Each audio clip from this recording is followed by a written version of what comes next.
Andrew is CEO of Autodesk, and he is a real thinker, which is what we like around here, as you may have noticed. And I'm curious, do you think tech has an ego problem? I do think tech potentially has an ego problem. I think one of the things we're in danger of, last time I was here, we talked about the dangers of the ad model and how it kind of separated tech companies from the end user and turned them into kind of attention grabbers. And the thing I'm worried about now is the rise of these celebrity technologists, all right? And by the way, I'm not just talking about celebrities in the sense of the broad kind of consumer community, but also within tech circles as well. And kind of how this kind of puts ego out in front of collaborative problem solving. And I think it's becoming a real danger right now because the pace at which technology changes is exceeding human capacity to absorb it.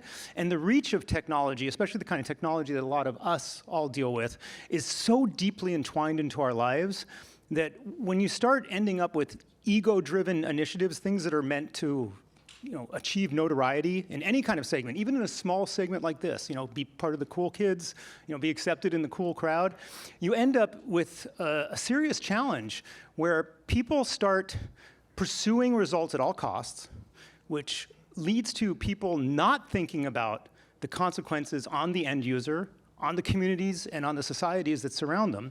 And it also leads to, let's say, get-rich-quick schemes in tech. Look, we're sitting here, what happened last week? Everybody watched the news about FTX?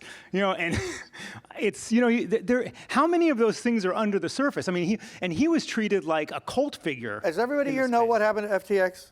Okay. FTX was one of the second largest crypto firm in the country, had been invested in by many of the top VC.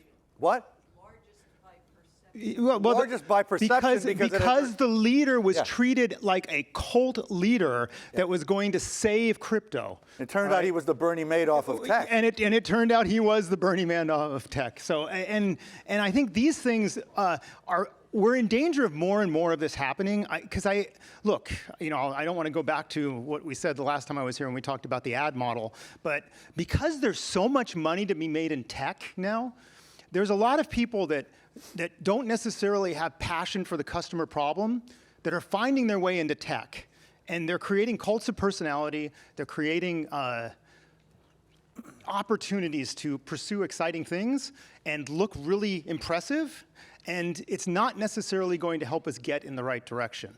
And I do worry about it. And I do think that we're heading into an era where we might see more and more of this. Now, you might say, wait a second, we had Steve Jobs and all this stuff, and we always had big egos. Yeah, tech is big egos. I'm a big ego, all right? There's tons of big egos in tech. But it's very different now. It's different in terms of how impactful some of these egos can be and how untouchable they are with regards to the velocity that they can impact all of our lives. Is the thing you think that made it different just the sheer amount of money that got involved? I think it's two things. Yes, the sheer amount of money that got involved. All right, and the velocity at which you can make money now in tech, which attracts, like I said, a lot of people that aren't necessarily passionate about tech, but passionate about just the money and the cash register.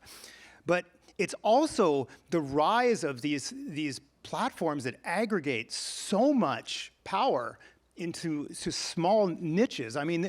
It used to be that to get notoriety, all you'd have to do is do some kind of clever tech thing. Even back in the days of the rise of Apple, right? Personal computers at that time were touching a small smidgen of the economy. Today, if you want to get notoriety in tech, you've got to disrupt and take down 10% of the economy or no one's going to pay attention to you, all right? And I think that is a problem, all right? There's a lot of people that need to work away in obscurity and do interesting things in obscurity to bring tech in a positive way to people. And I always ask ourselves, are we celebrating all the right things at all the right times? And we might not always be. Sometimes we are, and sometimes we aren't. I know that crypto isn't the main thing you're talking about, but I think what made it so much worse in crypto is that a lot of extremely young, inexperienced people on paper, made an extraordinary amount of money because of Bitcoin in particular. Yes. That they just had the good luck or intelligence or whatever to buy Or Bitcoin timing. when it was 500 and it went to 60,000. And all of a sudden they were billionaires and they were 25. And you know, Fortune put Bankman-Fried on the cover as the next Warren Buffett. You know, that was a big credulous error. Yes, exactly. And there's other aspects of some of these movements that attract cult followings that are also interesting as well. I mean, you know, look, where did crypto start? When it's kind of a libertarian kind of, you know, I'm going to be able to do whatever I want. Very libertarian. I was going to say libertarian wet dream, but I was trying not to be. I was trying not to be You just overly. did, so go on. I say that already? just I was said it. trying not to be too provocative, but it kind of has this aspect of, you know, I'm going to go around the system to it. Now it turns out you can't actually go around the system because they seem to forget that a blockchain is a permanent record of activities. But however, its roots were decentralized things go around the system, power to the creators, which by the way, doesn't always mean the little man or the little woman, all right? What it means is the technologist that's got the great idea, all right? And that's great. I'm a technologist. I love being able to do great things and have great impacts. However, you got to ask yourselves, how does the ecosystem play out in society's benefit?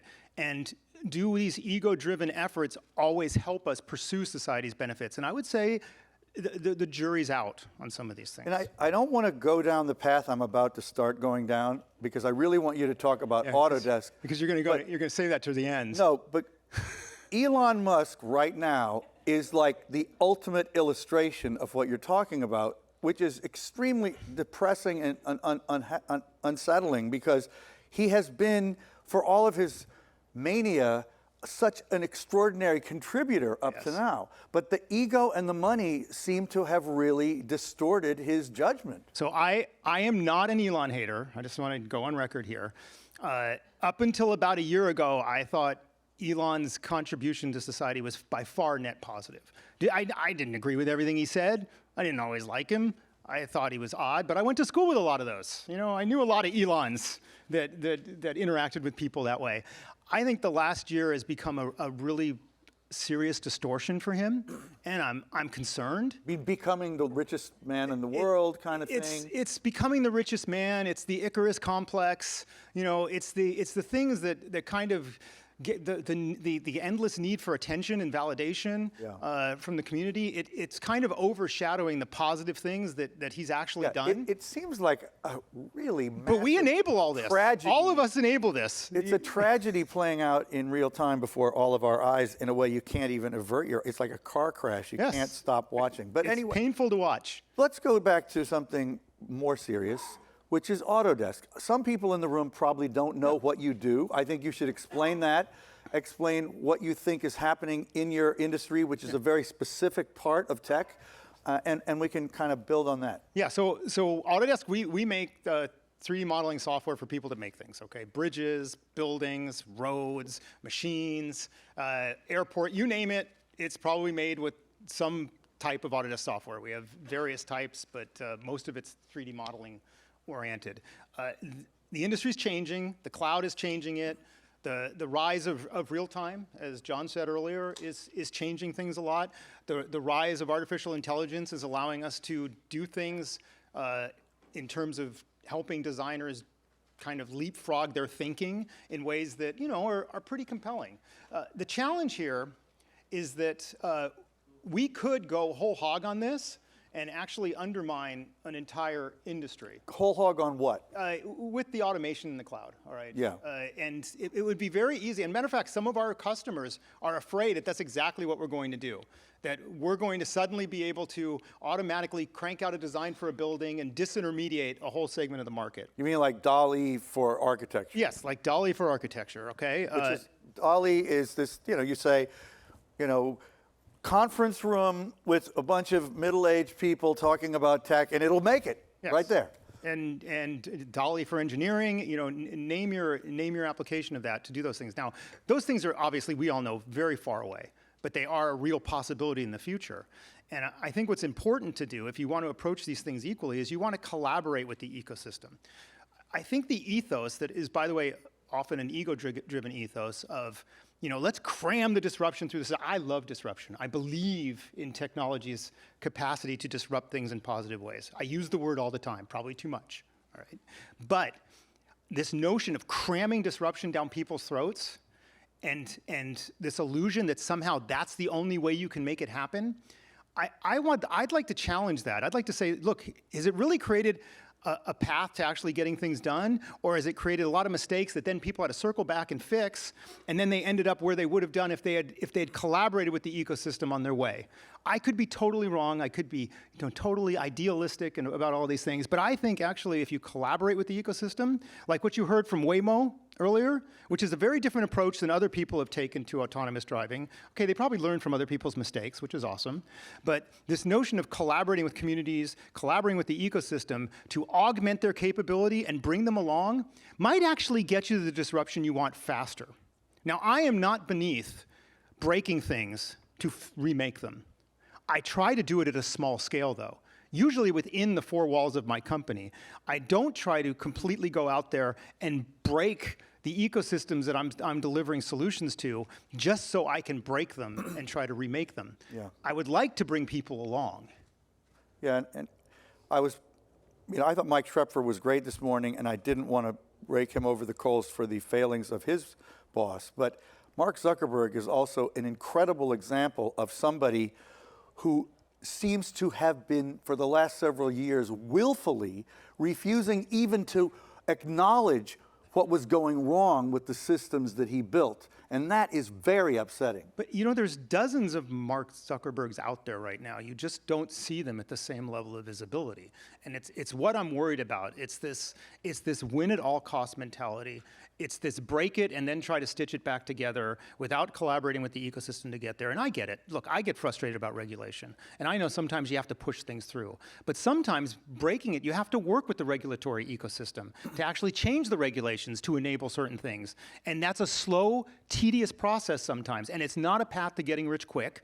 And it's not a path to getting the high fives from the community rapidly. But it sort of makes sense that you would be saying this because your software helps people build physical things that take a long time to create in the real world and will last for many, many decades. So it's not the kind of thing that we can just throw up and see if it works, right?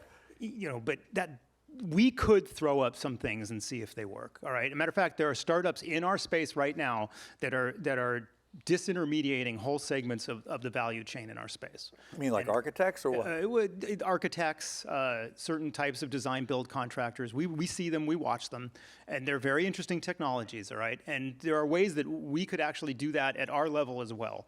And we choose not to, not because we're altruistic necessarily, but because we're not convinced that's the right way to actually permanently change the ecosystem. So I think these things that get thrown up quickly, like social media and things like that, we think, well, you could throw them up quickly, they disrupt the ecosystem, they disrupt human nature and human behavior, but we have to come back and clean all that up. All right, and we have to readjust, and at some point humanity has to catch up. And that's true of just about any technology. Even in our space, which moves at a lot slower pace, yes, I am a product of my ecosystem. It moves at a slower pace. Buildings take time. Engineering takes time. However, you can completely collapse that to the same concepts as everything else that we're dealing with in the technology space. So you run a software company with thousands of employees. The session after this is going to be about Salesforce and talking about it as a company as a platform for change, I think. Mm-hmm. So how do you run Autodesk differently because you worry about these things? So we actually try to think through the disruptions we're going to create. Right now, I'll call it, perhaps tritely, having empathy for the people that are going to get disrupted by some of these technologies. And we actually ask ourselves, as we start evolving, developing, and considering some of these technological advances in the company, how do we mitigate some of the impacts? We're not going to not do it. All right, it's not like we're going to get timid and say, well, it's too hard to do, it's going to hurt too many people or disrupt too many things. No, we're going to do it. But we ask ourselves, how do we mitigate the impact And what kind of things do we need to see along the way to know that the impact we're having is either to the negative side of what we expected or is accelerating too fast for the ecosystem to absorb? So we actually have these conversations internally and we ask ourselves these things. That's why we lean so heavily into augmentation as our kind of leading principle versus automation as kind of the leading principle for some of these things. So we do that work. All right, and we try to incorporate it into our plans, and we try to invest in the ecosystem ahead of the impact so that we can take advantage, so that we can kind of mitigate some of those things. Well, to be specific, I know one impact that you are very concerned about when it comes to the rampant softwareization of the world is jobs, particularly jobs of lower paid people. So how do you think about that? Yeah, so one of the ways that we think about that is education. Right, and we have spent a lot of time trying to invest in education with regards to some of the tools and capabilities, especially community college level education, which is going to be a critical feeder of some of the skill sets that people are going to need to thrive in the new technologies. And we also kind of have a particular view here. We believe if we can put the expertise of designing and making things into more people's hands, more people will actually be able to participate in the design and making economy, as long as they have access to at least the base level of technological education that allows them to use the tools. So we try to invest ahead of the curve on that. We don't invest retroactively after we already have the problem. So yes, we are absolutely super concerned about this. Every advance in technology destroys jobs in one place, but the concern I have right now is that we're so fast now, and the pace at which we can do things is so incredibly faster than anything we saw in the past. We have to invest ahead of the curve to do this. I do worry about the state of community college education. The pandemic was not good for community colleges across the country, and I think that's a problem. Okay, I want to see if anybody has questions or comments. Oh my God, okay, all the way over here. We'll get some new voices in. Get the mic there. Thank you, Teddy. Run, please. Teddy is young and agile. How are you doing? Matt Myers, Climate Tech Circle, Climate Tech Cocktails. Hey, good to see you. Yeah, you as well. And I'm actually friends with Ryan McPherson, too, and he says hello. And even though this is about innovation without ego, I'd like to give you the opportunity to brag about the investments that Autodesk Foundation has made into climate tech and how you all are exploring integrating those solutions into what you do. Did you plant this guy? No, I didn't. Yeah, we have a small but mighty foundation, and what we do is, because of who we are, because of the kind of software we build and the kind of expertise we have, we bring seed money to a lot of climate tech and technology companies that are in the sustainability space, and also in the job space. One of our pillars is work and prosperity, as well as resiliency in terms of the pillars we have for how we invest. And we put seed money in there, but we also put software and expertise in there. And we've created quite a robust ecosystem of companies focused on sustainability tech, on work and prosperity tech, on resiliency and community resilience and health tech. And we bring them together. And the community works incredibly well.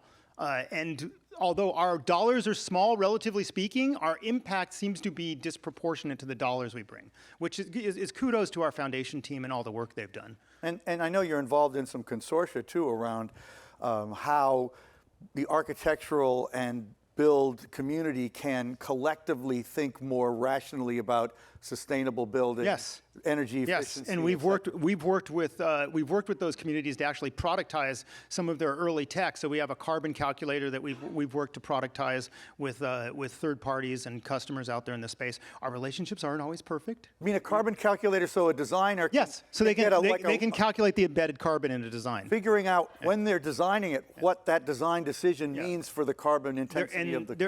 There's two things. There's embedded carbon in the design, and then there's lifetime carbon as a result of the design. We're trying to tackle both. We've done some work with partners and customers to work on the embedded carbon. We're working on the lifetime carbon as well. That's very cool. Okay, Jane, you had a question? Yeah. Okay, can we get the mic? Thank you. Another young, energetic employee of ours. Thank you, Eva. Andrew, great talk. I think that the four horsemen of technology are what I call the four F words: fear, fame, fortune, and fanaticism. Oh, yeah. And, I think you've done a really good job of explaining what else we have to do. But those things are, in some ways, those 4 F words are self-motivating. How do you make the other side, the empathy, the forethought, the look at the impacts? How do you motivate that? How do you find the self-motivation? Yeah, so it's... In 10 seconds. Yeah, in 10 seconds. So I'm indicting myself here, too. I'm motivated by all those same things, right? And very simply, the way I figured this out in my career is that, you know what? Time to impact actually goes up if you do this a little bit more collaborative with the community. You have this illusion of success and this kind of illusion of getting gratification quickly. But if you want to build to last, and I like to build to last, and I like to tease that motivation out, then you want to be a little bit less ego-driven and a little bit more empathetic and humble. If you don't care about building to last, which is playing out perfectly well over the last 15 years as you watch some of these companies, which ones were humble and which ones weren't, I think that's a huge motivator for people, and we attract those kind of people into the company. Thank you, Andrew. That's so You're good. welcome, David. Really good. And I hope you agree that Salesforce is a pretty good example of trying to do it right, because that's what we're going to talk about. Salesforce is a good example of doing it right. Thank you. Okay, I was hoping you would...